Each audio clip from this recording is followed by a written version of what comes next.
Dita Evianti. Hari ini saya akan menceritakan sebuah kisah yang sedang viral, yaitu kisah seorang anak perempuan yang tega membunuh ibu kandungnya sendiri dengan 151 luka tusukan di wajah dan di leher. Untuk saya yang baru tahu dengan kisah ini, bener-bener shock banget dengarnya. Seorang anak perempuan yang identik dengan manja, dekat dengan ibunya, lembut, tapi ini tidak dengan Isabel. Terjadi pada tahun 2013.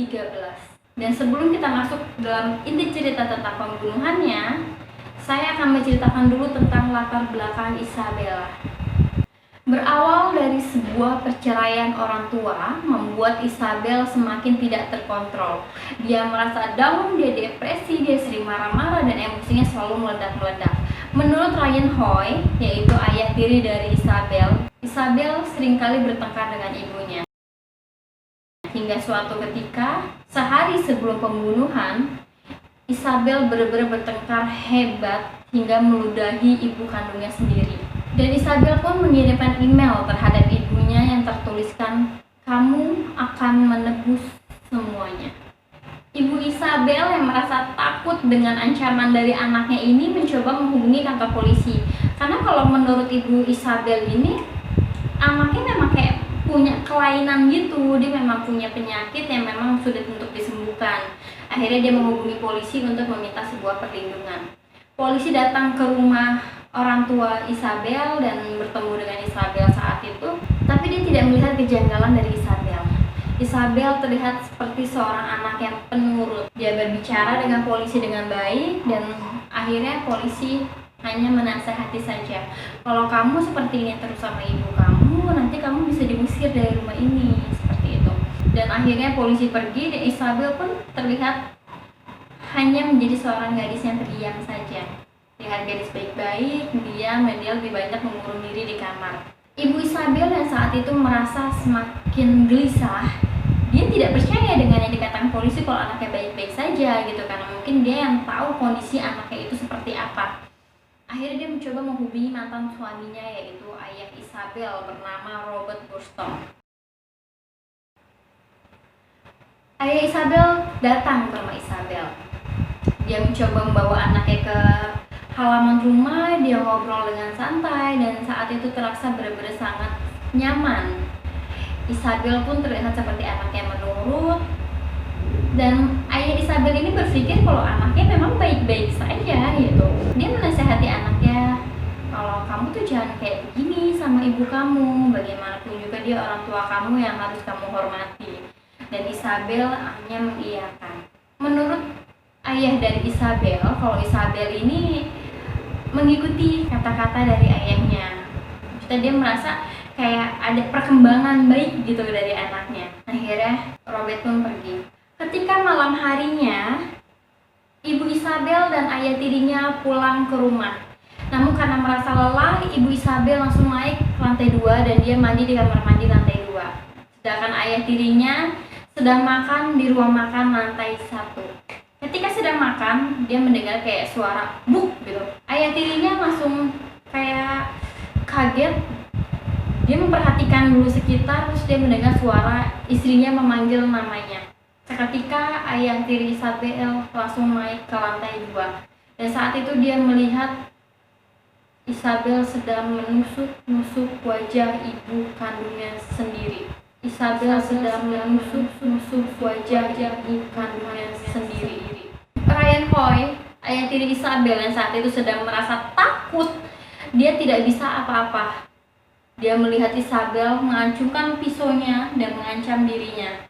Saat itu juga ayah tiri Isabel mundur perlahan. Saat itu Isabel langsung menutup pintu kamar mandi dengan kencang.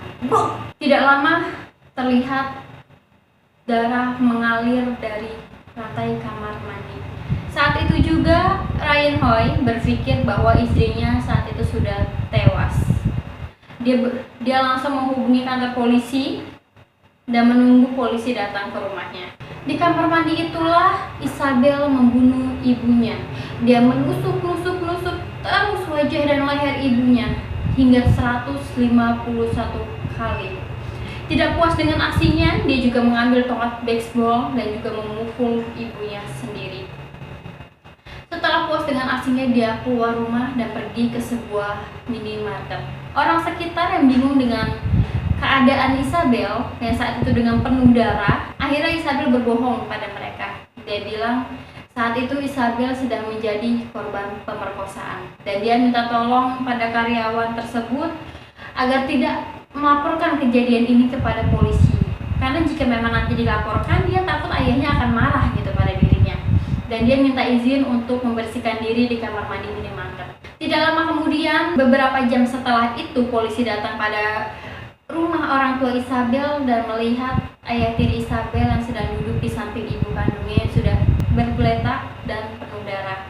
Dan setelah itu Isabel pun ditangkap di minimarket tersebut. Hal yang paling disayangkan yang membuat netizen marah, kenapa Isabel dinyatakan tidak bersalah? Karena menurut kepolisian bahwa Isabel ini dia mengidap gangguan jiwa. Saat ini usia Isabel 25 tahun dan dia dirawat di rumah sakit jiwa, dirawat oleh dokter, dan dokter itu bilang bahwa Isabel semakin parah setelah membunuh ibunya. Dia sering duduk menatap ruang hampa dan dia suka bicara sendiri, ngobrol sendiri, ketawa-tawa, nangis sendiri seperti itu. Kalau teman-teman lihat videonya, kita lihat Isabel itu memang menurut saya memang aneh sih ya. Jadi kayak nggak punya rasa bersalah gitu. Kalau misalkan kita sebagai anak marah dengan ibu karena dia menikah lagi dengan pria lain, otomatis itu karena kita sayang sama orang tua gitu, karena pengen deket sama orang tua, tapi ini dia tidak ada rasa penyesalan. Seperti yang kita lihat itu kayak ngeliat kamera senyum-senyum kayak gitu-gitu kan, tapi kalau saya sendiri pribadi ngelihat matanya dia itu nanti dia senyum tapi kadang dia kayak kosong gitu, kayak bukan diri dia, kayak ada sosok lain gitu dalam dirinya dia. Mungkin kalau untuk bahasa-bahasa orang kayak punya kepribadian ganda lah atau apa, saya juga tidak paham, tapi saya melihatnya memang ya dia seperti bukan dirinya sendiri, seperti itu. Ya semoga untuk kejadian seperti ini tidak terjadi lagi pada kita, keluarga kita, dan untuk semua orang tidak lagi ada yang mengalami kejadian seperti ini. Dan untuk mohon maaf jika memang ada yang sudah bercerai dengan pasangannya, cobalah untuk lebih dekat dengan anak-anak agar anak-anak kalian tidak merasa kesepian dan merasa dirinya terabaikan, agar anak kalian tidak merasakan depresi.